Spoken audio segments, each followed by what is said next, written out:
ਸਿੰਘ ਬਾਦਲ ਜੀ ਤੇ ਵਾਜਪਾਈ ਸਾਹਿਬ ਨੇ ਜਿਹੜਾ 9 ਮਾਸ ਦੇ ਰਸਤੇ ਵਾਲਾ ਇਹ ਭਾਈਚਾਰਾ ਬਣਾਇਆ ਸੀ, ਇਹ ਪੰਜਾਬ ਦੀ ਪੰਜਾਬੀਅਤ ਵਾਸਤੇ, ਇਹ ਪੰਜਾਬ ਦੀ ਕਿਸਾਨੀ ਦੇ ਮੁੱਦਿਆਂ ਦੇ ਉੱਤੇ ਸ਼੍ਰੋਮਣੀ ਅਕਾਲੀ ਦਲ ਨੇ ਉਹ ਸਮਝੌਤਾ ਤੋੜਿਆ ਪਰ ਭਾਈਚਾਰਾ ਨਹੀਂ ਛੱਡਿਆ। ਉਸ ਪੰਜਾਬ ਦੀ ਉਸ ਪਾਰਟੀ ਦੀ ਜਿਹਨੇ ਹਰ ਵੇਲੇ ਅਨਕੰਡੀਸ਼ਨਲ ਸਭ ਤੋਂ ਪਹਿਲਾਂ ਸਰਕਾਰ ਬਣਦੀ ਹੋਵੇ ਨਾ ਬਣਦੀ ਹੋਵੇ ਸਰਦਾਰ ਪ੍ਰਕਾਸ਼ ਸਿੰਘ ਬਾਦਲ ਸੀ ਜਿਹੜੇ ਕਹਿੰਦੇ ਸੀ ਸਾਡੀ ਬੀਜੇਪੀ ਨੂੰ ਸਪੋਰਟ ਆ। ਇਹਨਾਂ ਕਾਨੂੰਨਾਂ ਦੇ ਵਿੱਚ ਅਮੈਂਡਮੈਂਟ ਜਿਹੜੀ ਭੈਣ ਜੀ ਨੇ ਕਿਹਾ ਸੀ ਉਹ ਨਹੀਂ ਕੀਤੀ ਪਰ ਕੁਰਬਾਨੀ ਕੀਤੀ ਸ਼੍ਰੋਮਣੀ ਅਕਾਲੀ ਦਲ ਨੇ। ਸਾਡੀ ਬਹਾਦਰ ਪੰਜਾਬ ਦੀ ਧੀ ਨੇ ਅਸਤੀਫਾ ਦਿੱਤਾ ਬਾਰਡਰ ਦੇ ਉੱਤੇ ਇਸ ਕਿਸਾਨੀ ਸੰਘਰਸ਼ ਵਾਸਤੇ, ਇਸ ਕਿਸਾਨੀ ਸੰਘਰਸ਼ ਨੂੰ ਖੜਾ ਕਰਨ ਵਾਸਤੇ ਸ਼੍ਰੋਮਣੀ ਅਕਾਲੀ ਦਲ ਦੇ ਇੱਕ ਵਰਕਰ ਨੇ ਜਾਨ ਲਾਈ ਆ। ਸਰਦਾਰ ਸੁਖਬੀਰ ਸਿੰਘ ਬਾਦਲ, ਸਰਦਾਰ ਪ੍ਰਕਾਸ਼ ਸਿੰਘ ਬਾਦਲ, ਬੀਬੀ ਹਰਸਿਮਰਤ ਕੌਰ ਬਾਦਲ, ਸ਼੍ਰੋਮਣੀ ਅਕਾਲੀ ਦਲ, ਸ਼੍ਰੋਮਣੀ ਅਕਾਲੀ ਦਲ। ਅੱਜ ਇਤਿਹਾਸ ਰਚ ਦਿੱਤਾ ਸ਼੍ਰੋਮਣੀ ਅਕਾਲੀ ਦਲ ਨੇ ਕਿ ਪਾਰਲੀਮੈਂਟ ਦੇ ਜੜ੍ਹਾਂ ਦੇ ਵਿੱਚ ਅੱਜ ਹਾਲਾਤ ਦੀ ਪਾਰਲੀਮੈਂਟ, ਅੱਜ ਪੰਜਾਬ ਦੇ ਬਹਾਦਰ ਯੋਧੇ ਪਹਿਲੀ ਵਾਰੀ ਪਾਰਲੀਮੈਂਟ ਨੂੰ ਘੇਰਾ ਪਾ ਕੇ ਇਸ ਕੇਂਦਰ ਦੀ ਸਰਕਾਰ ਨੂੰ ਨੀਂਦ ਤੋਂ ਜਗਾਉਣ ਆਏ ਆ ਕਿ ਪੰਜਾਬ ਦੇ ਬਹਾਦਰ ਲੋਕ ਇਹਨਾਂ ਕਾਨੂੰਨਾਂ ਨੂੰ ਨਹੀਂ ਮੰਨਦੇ। ਇਹ ਅੰਦੋਲਨ ਪੰਜਾਬ ਦੇ ਵਿੱਚੋਂ ਸ਼ੁਰੂ ਹੋਇਆ ਕਿਉਂਕਿ ਪੰਜਾਬ ਨੇ ਹਿੰਦੁਸਤਾਨ ਦਾ ਢਿੱਡ ਭਰਿਆ। ਪੰਜਾਬ ਨੇ ਆਪਣੇ ਖੂਨ ਪਸੀਨੇ ਦੇ ਨਾਲ, ਜਦੋਂ ਲਾਲ ਬਹਾਦਰ ਸ਼ਾਸਤਰੀ ਨੇ ਕਿਹਾ ਸੀ ਅਮਰੀਕਾ ਤੋਂ ਡੰਗਰਾਂ ਦੇ ਖਾਣ ਵਾਲੀ ਕਣਕ ਇੱਥੇ ਆਉਂਦੀ ਸੀ ਤੇ ਉਸ ਵੇਲੇ ਪ੍ਰਧਾਨ ਮੰਤਰੀ ਸ਼੍ਰੀ ਲਾਲ ਬਹਾਦਰ ਸ਼ਾਸਤਰੀ ਜੀ ਨੇ ਪੰਜਾਬ ਦੇ ਬਹਾਦਰ ਕਿਸਾਨਾਂ ਨੂੰ ਆਹਵਾਨ ਕੀਤਾ ਸੀ ਕਿ ਹਿੰਦੁਸਤਾਨ ਨੂੰ ਤੁਹਾਡੇ ਖੂਨ ਪਸੀਨੇ ਦੀ ਜ਼ਰੂਰਤ ਆ ਤੇ ਉਸ ਵੇਲੇ ਉਹ ਖੂਨ ਪਸੀਨਾ ਪੰਜਾਬ ਦੇ ਕਿਸਾਨਾਂ ਨੇ ਰਾਤ ਦੇ ਇੱਕ ਕਰਕੇ ਖੂਨ ਪਸੀਨਾ ਲਾ ਕੇ ਹਿੰਦੁਸਤਾਨ ਦਾ ਢਿੱਡ ਭਰਿਆ। ਪਰ ਅੱਜ ਉਹਨਾਂ ਕਿਸਾਨਾਂ ਦੀ ਮਿਹਨਤ ਦੇ ਨਾਲ ਜੋ ਰੈਵੋਲੂਸ਼ਨ ਪੂਰੇ ਹਿੰਦੁਸਤਾਨ 'ਚ ਆਇਆ, ਪੰਜਾਬ ਦਾ ਕਿਸਾਨ ਯੂਪੀ 'ਚ ਗਿਆ, ਮੱਧ ਪ੍ਰਦੇਸ਼ ਗਿਆ, ਬੰਗਾਲ 'ਚ ਗਿਆ, ਕਿਸੇ ਵੀ ਕੋਨੇ 'ਚ ਗਿਆ, ਬੰਜਰਾਂ ਨੂੰ ਆਬਾਦ ਕਰ ਦਿੱਤਾ।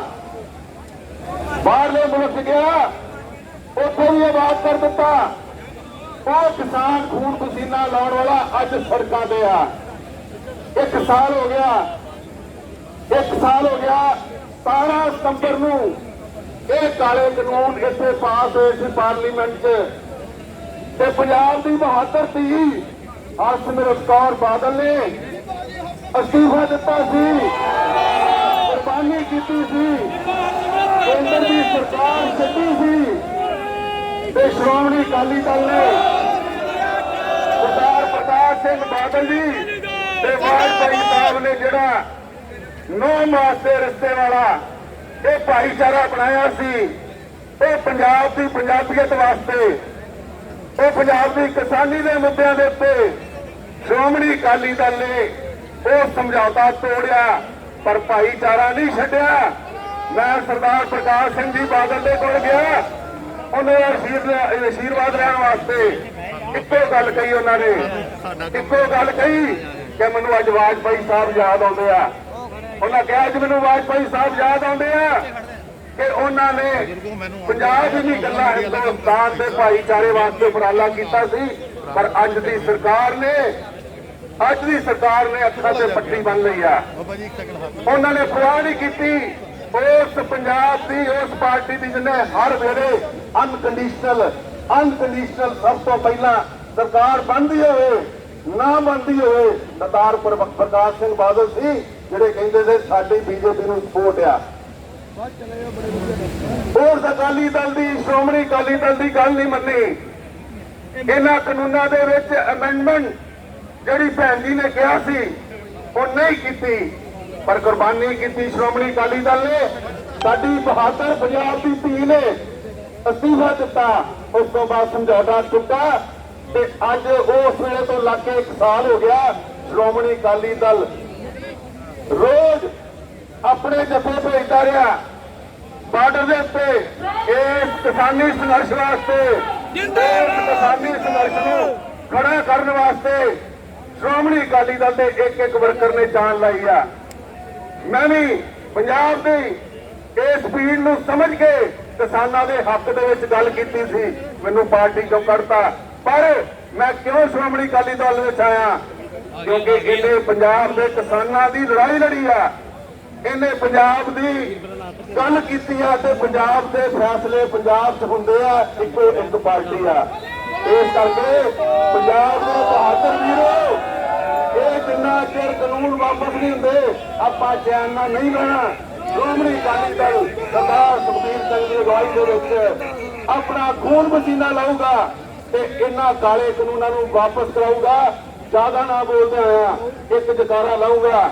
ਅੱਜ ਦਾ ਇਹ ਇਤਿਹਾਸਕ ਇਕੱਠ ਤੁਹਾਨੂੰ ਵਧਾਈ ਆ ਪੰਜਾਬ ਦੇ ਬਹਾਦਰ ਵੀਰੋ। ਕਿੰਨੀਆਂ ਮੁਸ਼ਕਲਾਂ ਚੱਲ ਕੇ ਤੁਸੀਂ ਆਏ ਜੇ, ਰਾਤ ਨੂੰ ਫੜ ਕੇ ਸੋਨੀਪਤ ਵਾਪਸ ਛੱਡ ਆਏ ਬੰਦਿਆਂ ਸਾਡਿਆਂ ਨੂੰ, ਉਹ ਫੇਰ ਵਾਪਸ ਇਸ ਧਰਨੇ 'ਚ ਆ।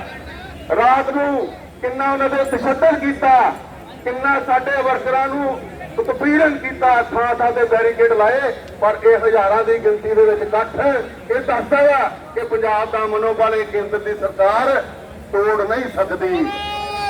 ਮੈਂ ਇਹਨਾਂ ਹੀ ਕਹਿੰਦਾ, ਇੱਕ ਜਕਾਰਾ ਲਾਊਂਗਾ, ਪੂਰੀ ਦਿੱਲੀ ਹਿਲਾ ਦਿਓ, ਇਸ ਪਾਰਲੀਮੈਂਟ ਦੀਆਂ ਜੜ੍ਹਾਂ ਹਿਲਾ ਦਿਓ ਜਿੰਨੇ ਇਹ ਕਾਲੇ ਕਾਨੂੰਨ ਪਾਸ ਕੀਤੇ ਆ। ਬੋਲੇ